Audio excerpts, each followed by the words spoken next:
বয়স যখন 40 পার হয় তখন উচ্চশিক্ষিত আর নিম্ন শিক্ষিত সবাই সমান।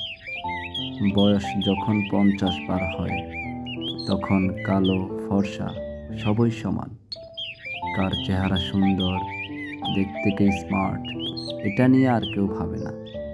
বয়স যখন 60 পার হয় তখন উচ্চ পজিশনে চাকরি আর নিম্ন পজিশনে চাকরি এটা আর কোনো ব্যাপার নয়। এমনকি একজন পিয়নও অবসরে যাওয়া বছরের দিকে তাকায় না। বয়স যখন 70 তখন আপনার বড় ফ্ল্যাট, বড় বাসা কোনো গর্বের বিষয় নয়, বরং বাসা বড় হলে সেটা মেনটেন করাই কঠিন। ছোট্ট একটি রুম হলেই আপনার চলে। বয়স যখন 80 তখন আপনার টাকা থাকলেও যা, না থাকলেও তা। আপনার টাকা খরচ করার ইচ্ছা হলেও সেটা খরচ করার জায়গাও খুঁজে পাবেন না।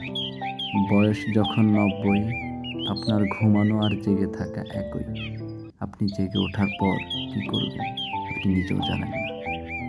বয়স যখন 100 তখন আপনার বেঁচে থাকা আর বেঁচে না থাকা এতে কিছুই যায় আসে না। পৃথিবীবাসী আপনাকে নিয়ে আর ভাবে না।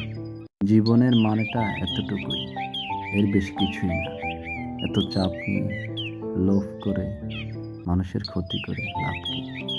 নিজ নিজ জায়গা থেকে জীবনটা উপভোগ করতে শিখুন। অন্যের ক্ষতি করা থেকে বিরত থাকুন। সময়টা ভালো কাজে লাগান। পৃথিবীটা আপনার জন্য সুন্দর হবে। আর সেজন্য মস্তিষ্কের পুরাতন চিন্তা চেতনাকে ধুয়ে পরিষ্কার করুন।